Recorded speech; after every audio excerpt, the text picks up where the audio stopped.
Tu máme symbol pivka, čo neodmysliteľne patrí bajkovaniu. Ale keďže ja som z východu, tak tu máme niečo lepšie. Takže dávame si na počesť nového stroja, len tak symbolicky. Na zdravíčko všetci.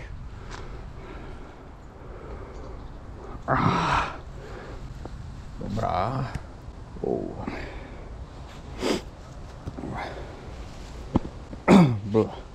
OK. Takže si niečo trošku povieme k tomu bicyklu.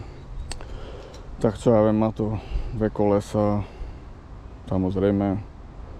Všetko to je čierne. Normálka u mňa. No len ten skurvený šlafik tam svietí na oranžovo, aj keď to asi není vidno. Najviac čo je... Tak toto čo je? Najlepšie je aj tak tento krásny blatníček, to musíme otočiť z druhej strany. Ďakujeme Kubajzovi. Ale najviac ma baví ten zadný náboj, ktorý určite niekoho bude fakt brutálne srať. To potom zistia.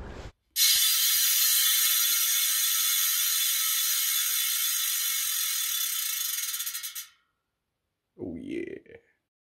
Samozrejme máme tu homo sedlovku, čo musí byť u každého stroja.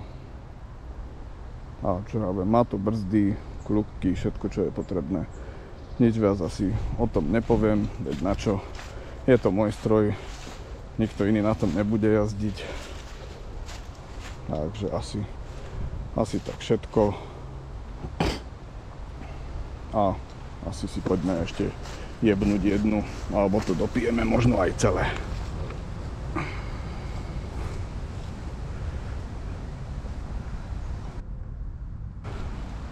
Tak, ešte raz na zdravíčko.